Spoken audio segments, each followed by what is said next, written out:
Hi everyone. In this video I'm going to talk to you about the anxiety cycle.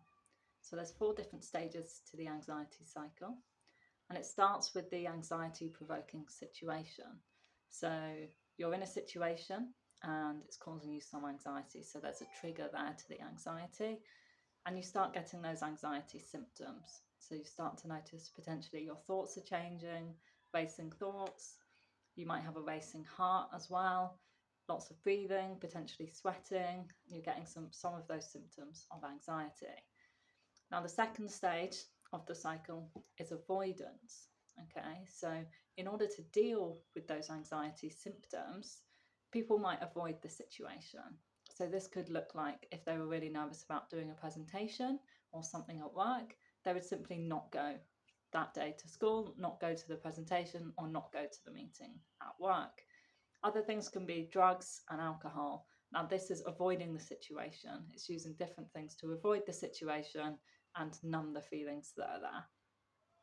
The next stage of the cycle is short-term relief. So by doing those avoidance behaviours, by completing those avoidance behaviours, it's leading to short-term relief in symptoms. And what that's doing is it's teaching your brain and your body that if you do this behaviour, so if you go and complete this avoidance behaviour, whether it's simply avoiding the situation or taking part in drugs and alcohol, then you're going to get short-term relief.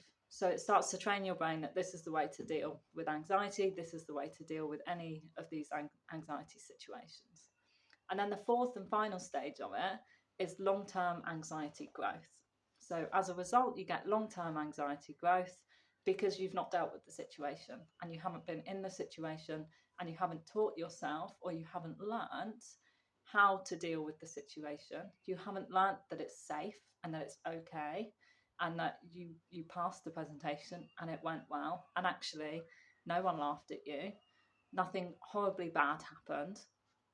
And so that's what really needs to happen here, is you need to go into the situation and begin to teach yourself that it is okay, and also different ways of dealing with the anxiety. So yes, I have a racing heart.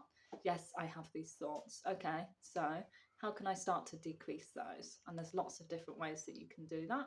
And that's what some of the tools and techniques in this portal are for. They're for helping you reduce that anxiety. But today's video was about the anxiety cycle. So it's all about the cycle and it continuing and continuing. It starts with that trigger, the anxiety provoking situation, the avoidance, the short-term relief, and then the long-term growth eventually.